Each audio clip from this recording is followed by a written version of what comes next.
Welcome, ladies and gentlemen, to AKS, the Angone and Ko Show. Thank you for joining us again on this beautiful afternoon, March 19th. Coming in right before 4 o'clock here on the SMC campus. I am Trevor Angone. Joined with me, as always, is my partner in crime, Mr. Kevin Ko. Yes, sir. What's up, Ko? How you doing? How you been? I'm good, man. I'm good, but it's really good to be back in this dang booth. Yeah, you know what's the best part is that we said we were going to be back in a week, and we're actually back a week later. That usually doesn't happen as we try to convince these listeners that it might, but yes, it is really nice to see you again, buddy. Yeah, great to be back in here. I love these booths, man. They're always so nice and cold, especially on this warm afternoon. Exactly. I think we have another special guest in the booth list today. He's back? Yeah, he is back to back. Dutch door action duty for our bro over here at the SMC Broadcasting Department, Mr. Will Pohlig. How you doing? How you been? Hey, what's up, guys? Thanks for having me back. I had to keep that East Coast vibe going, you know what I'm saying? No, we had to bring you back, though. Let me stop this applause. We have to bring you back because we're going to talk two things today that aren't necessarily LA related, but yes, they are. We're going to talk NCAA Tournament. We're going to talk NFL. And you have Villanova ties, some deep Villanova ties. And I just want to see how far of a homer you went with your bracket. Because today, let's get started and talk about what we're going to talk about today. So me, Trev, and Will, we're in here today. We're going to talk about the tourney. We're going to give you our favorites, more specifically our Final Four picks. We're all going to give you a little upset that we think is going to be in our eye, our own personal little favorite upset. Then we're going to talk some NFL, favorite move in the NFL so far. A lot of people are wheeling and dealing. We're going to talk about what's our favorite specific move. But we're going to try to spend a lot more time on the tourney because that's the big news right here, right now. We're going to get started with it. And I think Cal Poly's playing, Texas Southern right now for that final 16 spot against Wichita State. But other than that, the brackets are set. The bracket is how it's going to be other than 2 games today. So, let's start off with our guest, Will, just to be polite here. Sorry, Trev. But, Will, tell me, who do you got in this Final Four?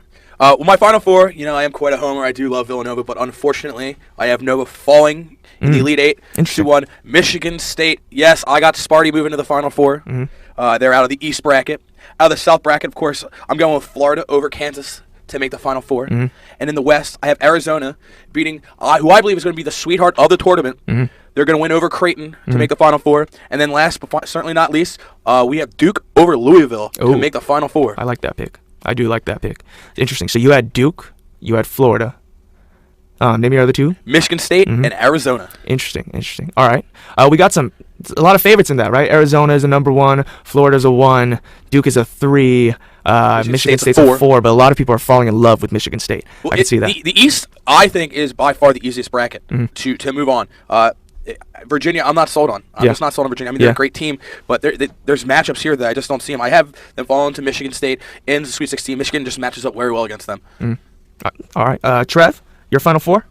All right, Kev, let's get these 2 easy ones out of the way. My clone picks, my lemming picks, my 2 picks that it seems everyone else in the country is going with. So in the South bracket, I am going to go Florida. Okay. We were just talking before the show. They're super crazy right now. Just really dang good. Yeah, you were saying that the best team in the nation. It's a consensus. As far as on the defensive side of the ball, they awesome. Funny enough, they kind of remind me of the Joakim Noah, Al Horford, Florida from back in the day. Just big, tough SEC. So I could definitely see them getting into that Final Four. Second, down in the Midwest region, I'm going to go Louisville.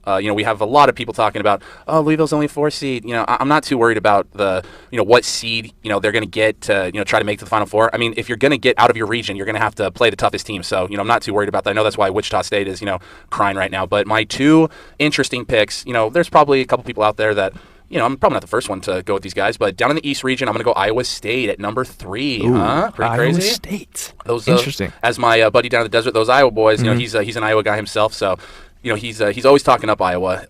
It's been a while since I've seen Iowa State make this kind of a run, and in a while, it's been a while. I would say, but you have something to chip in here, Will?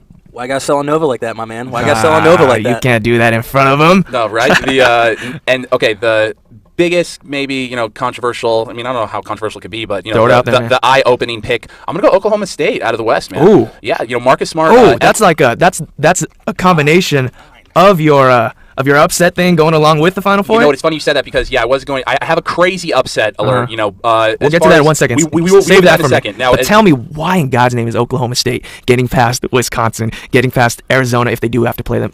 Why? Okay, how's that? I think Oklahoma State slipped after Marcus Smart had to go on that was a 4-game suspension. I think they lost all 4. I think they might have even lost 6 or something like that. Yeah, it was so bad. they go on a skid. But since they've come back, they've looked tough, man. They've looked like that very impressive Oklahoma State from the beginning of the season. So, I was looking at that Western bracket, and they're the ones that stuck out to me. It's, those are the guys I'm going to roll with. I feel like all the teams in my Final Four are tough. They're tough defensively. They're just, they're guys that you don't want to cross. And, we know from watching the NBA for years, the teams that play tough defense, the veteran teams, the tough guys, they're always the ones there in the end. So, those are the guys I'm going to go with. I'm looking forward to the feedback in this quaint little room regarding those picks, though.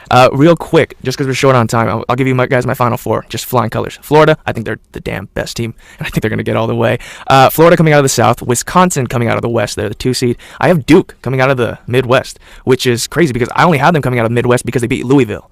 And some people might disagree with that because some people are putting Louisville way up there, including their own coach, Rick Pitino. But I don't think they're as hot as they think they are. And I'm going with everyone's favorite, including Obama, to come out of the West, Michigan State. Resurgence, Tom Izzo has that team on lock. They're just looking really solid. They're finally healthy. I think that's the biggest thing about Michigan State. And before I go on and we move on from this topic, Will, do you have something to say? Yeah, I just want to say, it's interesting you went with Oklahoma State, a 9 seed, because the last time a 9 seed won the tournament was the 1985 Villanova Wildcats. Just want to throw that out there. Right. And I also have a pretty big upset, which not really the biggest upset I would think, but I really like Texas to take down number 2 Michigan. Wait, are we doing upsets? Are you moving on to upsets, Will? Because if we're moving on to upsets, then I got to play some, because the only reason that most of us watch college basketball, and also because I forgot to play this in the beginning of the segment, but we watch for the upsets. Let's get some music going. All right, tell me your upsets. My upset is definitely Texas over Michigan. I mean, Michigan is a 2 seed, not a very dominant 2 seed. Their big men in the paint have not played well against the Big Ten big men. Frank Kaminsky from Wisconsin had his only double-double against Michigan this year. Harmon from Purdue averaged 13.7 rebounds against Michigan. And none of those guys compared to Cameron Riley out of Texas, who is 61% shooting. I mean, it's kind of hard to miss those dunks, and I just think he's going to be dominant over Michigan. So you have Michigan losing. Number 2 seeded Michigan losing to number 7th seeded Texas. Round of 32. You're saying this is going to happen in the round of 32, and Texas is going to go to the Sweet 16. Interesting. Trev? You already told us that Oklahoma State's going to the Final Four, which is crazy, I think. But tell me, what's your upset? All right, Kev. So technically, yes, the upset that I'm going with is Oklahoma State over Gonzo, a 9 over an 8. It's not too sexy. So, for the lack of sexiness, I'm going to blow your minds right now. Okay, you ready to have your minds blown? We're not just going with an upset alert. We're going with a historic upset alert. Okay. Oh, what are you going to do? All right, I'm going SMC's own David Nwaba, Cal Poly, in progress right now. Number 16, hopefully, going to make it in as the play-in. Number 16, taking out Wichita State, number 1. And I'll tell you why. Interesting. Okay? Never happened before, Will. Never. Completely correct. Poly, number 16. I think they're like 12 and 19. All right, just despicable. Okay? But they won their tournament. I watched the championship game against CSUN. Nwaba looked like a man possessed. And here's the thing. Forget the records. Yeah, they're horrible right now as far, you look at the record, you're like, oh my God, how are these guys even in the tournament? And that's true. How do these guys even make a run in their own little tournament to make it into the 64? But they are on this, meteoric, trajectory. They, as far as I'm concerned, they look fantastic. They pulled out that win against CSUN. Yes, it's CSUN, but here's the thing with Wichita State. Wichita State is so upset at the, the region that they're in. They got the number 1 seed, but what? Oh, we have to go up against Louisville, and their spirits are so down. I feel like it's a complete polar opposites when it comes to the momentum and where their minds are at. So if Poly can hold on and get in as that number 16 seed, I honestly think if Nwaba can slash, get to the rim, represent for SMC, represent for Poly, I could seriously see Poly getting past Wichita State. Now, are they going to get past the round of 32? Probably not. Yeah. But I was looking at every single matchup in the 64, and Wichita State and, how upset they are with the region that they were put in, I really think that it's going to creep into their heads. They've been talking all season about how, we're not getting respect as an undefeated team, and, I just feel like it's a whole head game with them, so I'm going 16 over 1. Interesting. How much you want to put on that? Like, I'll take that bet. He's trying to take a bet. Yeah, you're going to give me 101 odds? Because, I'll go $5. For sure. Right here, right now. I'll take that bet. We're saying yes. $5. It's a gentleman's bet, ladies and gentlemen. My upset, I'm going to have to go. You're going to be interested in this one. With NC State over St. Louis. And this is why. I watch college basketball because I love the NBA. And I'm waiting for these guys to get to the NBA. And TJ Warren is really fun to watch. And I love him. He's dang good. And I just hope he can keep playing as much as he can because I want to watch him. But I also think it's also because I just like NC State. I like how they play. I'm just going to lie. I really like TJ Warren. I just love him. And I really think he could pull this off because that's why I watch college basketball. It's for the talent. Is that your darling of the tournament? Is that your sexy team of the tournament? No. My sexy team of the tournament was UCLA. But I just couldn't see them getting past Florida. I just couldn't do it. I couldn't see anyone in that region getting past Florida. I couldn't bring it. Not Syracuse, not Kansas. Florida's so good defensively, so sound. Billy Donovan's got them boys rolling. So just let's wrap this up. In the South, I have Florida. Will, you have? I have Florida. Will? That makes 3, Kev. Trevor. All 3 of us got Florida in the South. In the West. In the West, I got Arizona. I'm going crazy OK State, baby. And I'm going Wisconsin. We got 3 different ones coming at you. In the Midwest, Will has? The Dukies. Duke Blue Devils. Coach K, all the way. Trev? I'm going to take the seemingly national favorite at this point. I'm going to go Louisville with the number 4 seed. I'm actually going with Duke also. And coming out of the East, I got Michigan State. I got Michigan State. Trev? I've got State, but it's Iowa. Oh, all right. So there you have it. There's our Final Four. We'll come back with the championship picks next week. But now, let's talk about something other than college basketball because, dang, I swear, everywhere I go, ESPN, all that, all I'm seeing is college basketball. There's college basketball there. We got something else going on in the world, ladies and gentlemen. We got NFL free agency. And boy, I have a lot of pieces been flying around. We talked about it a little bit last week, and literally a couple minutes after we finished our podcast, Revis ends up going to New England, which is crazy. We actually talked about that, which is even more awesome. But we're back talking about NFL, seeing which one of these moves was our favorite. And just right off the bat, before any of you guys get to anything, I mean, it's a foregone conclusion that Denver has to be up there, right? They got these guys like Talib, they got DeMarcus Ware, they got TJ Ward, and then they got Emmanuel Sanders on top of that. That's crazy. So, just curious, starting with Will, what were your favorite moves in the NFL? Well, I'm not a Raiders fan by any stretch of the means, but I really like what they did when they went out and got Justin Tuck. Justin Tuck is a proven player, had a little bit of a down year last year, but I think he's going to step it up, and he's going to be a great leader for that team. Because let's be quite frank, that team needs some leaders. Are we good? Yeah. Oh, interesting. I thought you had more to say. That my bad. I only have one, man. Short and sweet, baby. You know, he's short and sweet. Short and sweet. Dirty, getting down to business. Doing that Denver short offense. Boom, boom, boom. All right, Trev, what do you got for me? All right, Kev. Favorite move so far? Now, if you're talking about a player, single player favorite move, it's so funny. As soon as we left the studio, I was on the way home. I just passed Kev leaving campus. I was dropping off a friend's brother, and I get a text from Will, Revis just went to the Pats. And that was probably 30 minutes after the podcast. It was pretty hilarious. Now, as far as top pick, as far as favorite move so far regarding a player, singular player, I'm going to go Revis, okay? Okay. Pats, they need a revamp. They need to put something in place to go heads up with Denver. So I really like that acquisition. As far as from a unbiased standpoint, as a Dolphins fan, I hate it. Now I was explaining it to my brother, a fellow Dolphins fan. You know what? They lost to Talib. They got Revis, a little bit of a wash. Yeah. But if you look at a team, Kev, you touched on it. Denver, man. I mean, Talib, Ware, Ward. I mean, these guys are just freaking going crazy. Tons of respect. Elway, he busted the piggy bank. They're making a run at it, bro. They know Peyton doesn't have too many years left, so they are definitely making a run at it, and mad respect. Yeah, they are loading up, and that might be an understatement. For me, I spent a good chunk of the podcast last week talking about my infatuation for Steve Smith, and boy, he signed with Baltimore, and that's actually my favorite signing, and that's only because of this quote that you've probably seen 35 million times, but I'm going to do it for you again. Quote from Steve Smith: "I want to make sure that whatever team I go to, they're going to be the best, in shape 35-year-old guy they can get.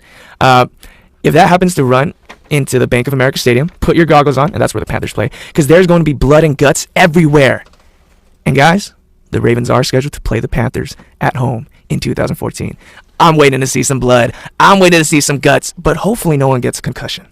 Hopefully. I'm just hoping. Really quick, we got to talk some DeSean Jackson, because my goodness, this guy, one of the most electric receivers in the NFL, and obviously also great and very electric at keeping his name in the news.